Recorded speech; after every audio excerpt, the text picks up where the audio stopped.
Our next question comes from, man, who sent this one? Vladimir. Our friend Vladimir sends in this one. Hi, Ramsey. Q&A question. I trained various martial arts and I was fine. Then I started training MMA. After about 4 months of training, I had a weird experience. I started becoming more aggressive and more angry. I remember walking on the street having a conversation with a friend, someone walking by in the other direction, and I said to the person, "Have you got a problem?" in a very aggressive manner. I was becoming more and more aggressive, so I stopped MMA. A few years later, I went to Muay Thai, and I was fine. Is there such a psychological symptom that is known for in martial arts? I spoke to other people who train martial arts, MMA specifically. They experience the same symptoms. I'll call it the Superman symptom, where you walk on the street and you think in your mind that no one can beat you. Oh, that's interesting. Now, I haven't experienced that myself, but I suppose I've seen a few dudes who might have experienced that. Generally, it's the guys who don't train who seem to have that Superman syndrome, like nobody can beat me, because they've never been in a fight, they've never been beaten, they have no concept of how mortal and beatable and weak and wimpy they actually are. I think most people are like that. But this idea, you train a little bit and you start to feel like you're something.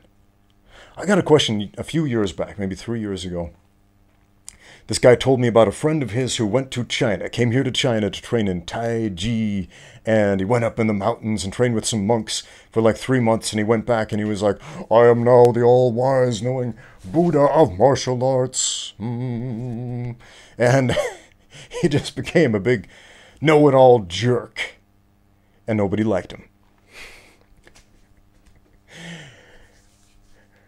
It was kind of a hilarious story, but what is the word for this? There is an actual word for this. I'm blanking on it. Everybody in the comments is furiously typing, "It's called this, Ramsey. Why don't you remember it?" I don't remember, but we're going to talk about it anyway. This idea that you think you know something, you think you know more than you do. Like those old Greek philosophers who essentially said the beginning of knowledge is knowing that you don't know anything. The beginning of wisdom is understanding how very little you actually know.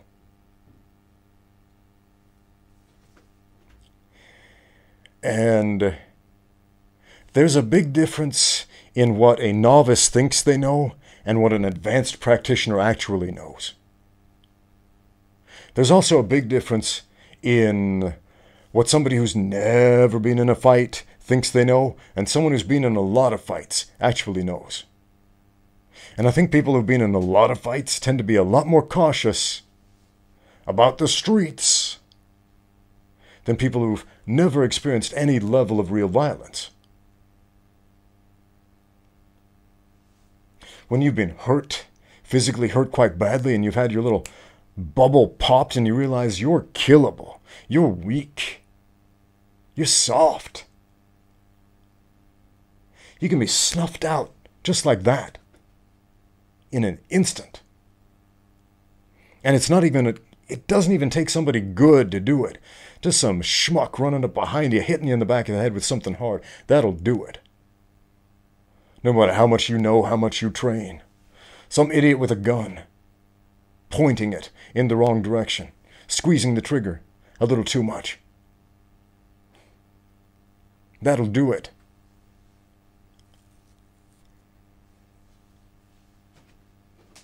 Again, there are different levels of martial arts, different levels of training, different levels of fighters. And there's also different levels of understanding, different levels of knowledge, and different levels of wisdom when it comes to violence. And I would say the higher end of wisdom concerning violence is the knowledge that you don't want any of that. You don't want that noise. You don't need that in your life.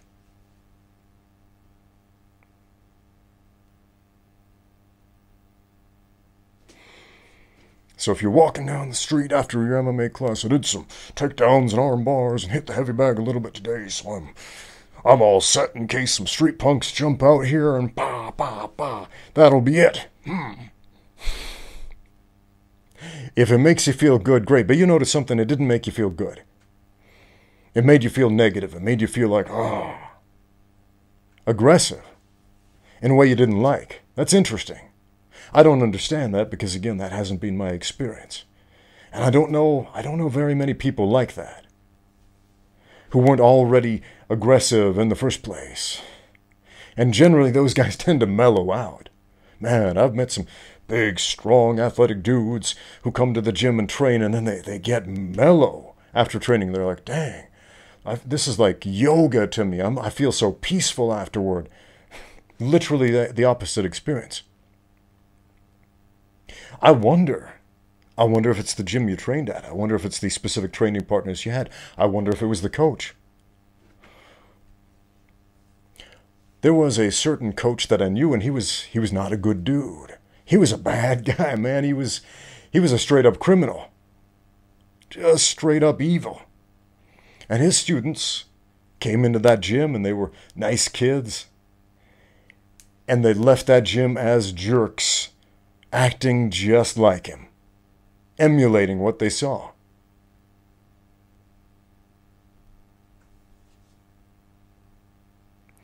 Is your gym changing your personality? That's an interesting idea.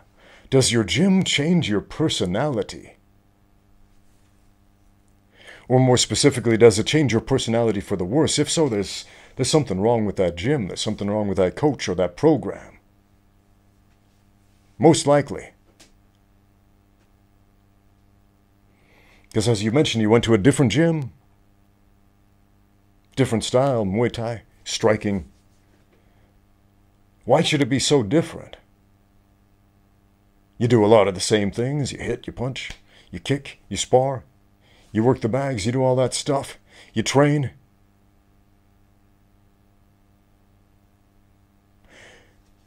What's the difference? Probably a different atmosphere, different group of training partners, different coaches, different expectations.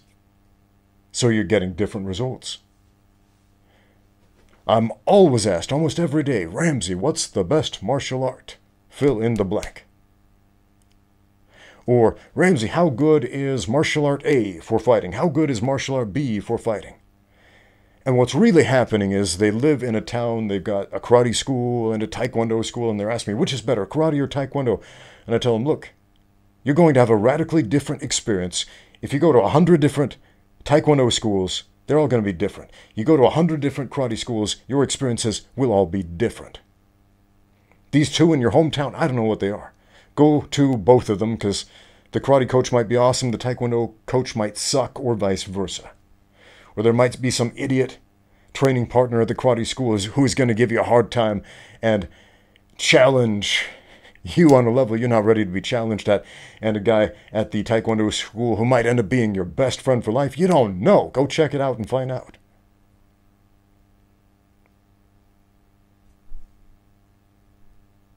People are people are people. You can't pigeonhole them. Just like you can't pigeonhole. You will expect, you must expect, you can expect to have all of these exact experiences if you go into this gym with this label. It doesn't work that way.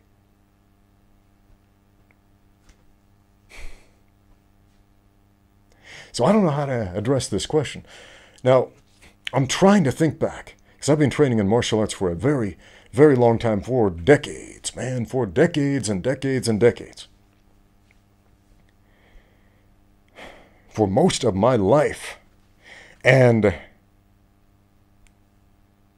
I'm trying to think back to a time where I felt the way that you were describing, where I would walk down the street feeling all tough, like, feeling aggressive.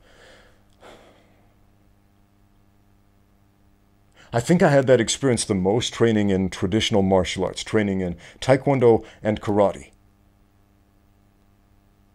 I did taekwondo, I did several different karate styles. And I didn't go out and get into fights, but in my mind, I was unbeatable. I was like, yeah, these dopes better not mess with me. I know taekwondo, I know karate. Hiya! I'll show them what's what. And it's a good thing I didn't, because the first time I actually fought professionally, it didn't go the same way, in reality, the way it played out in my head before the fight. And I was like, well, I was different. I'm not some untouchable demigod. I'm just a guy who knows some moves, and the other guy knew a couple more moves.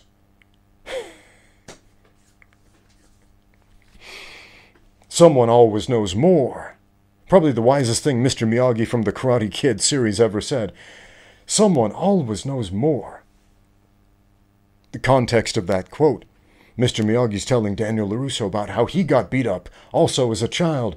Daniel is shocked in disbelief, but you knew karate, how could they beat you up? Because someone always knows more, says Mr. Miyagi.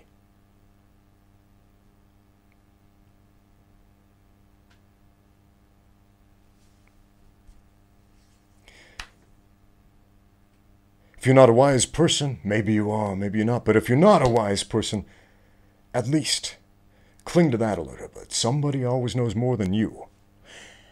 And if you can hitch your wagon to that, to the point where you can become humble enough to recognize you're not all that in a bucket of rice and a bag of potato chips and all that other stuff they used to say back in the 90s, getting a little retro with the language here.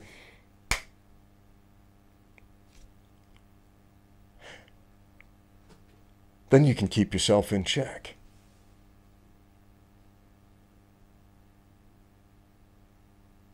And regardless of the label of your school, whether it's MMA or Muay Thai or karate or what have you, that you can have a positive experience from it. There are a lot of people who've had negative experiences, and I field a lot of questions about this. Some dude sent me a question the other day. I trained at a boxing gym for the first time, and everybody beat me up, and it was a bad experience, and I hate boxers now. Boxing sucks. And I'm thinking to myself, no, boxing doesn't suck. You had a sucky experience. I love the sport of boxing. I love the technique of boxing. I don't love those guys who beat you up in the gym. Or maybe I should. I should try to conjure up some Christ-like compassion toward my fellow man, even the jerks, right? But I don't love what they did to you. I love the sport of MMA. I love training in it. I love coaching. I love all of the good that it's brought to my life and to the lives of others. But I don't love the negative experiences that you've had. And I think it's a shame that you've had them. And that's okay that you've had them too. Because not everybody needs to be an MMA fighter. Not everybody needs to grapple people into submission. Maybe there's just something psychologically in your head. Maybe an experience you've had. Maybe a genetic predisposition. I don't know. That just makes you feel extra aggressive when you start adding grappling to the equation. That's fine. Not everybody needs to be a fighter. Everybody should train. And you're doing that. You went out, found a gym that's working with you, giving you the result that you want. And you're not walking away with a turning into the Hulk. Good. Good. Everybody should be so lucky. And there's a way to do that. Shop around a little bit. Compare the gyms. Because again, they're not all created equal.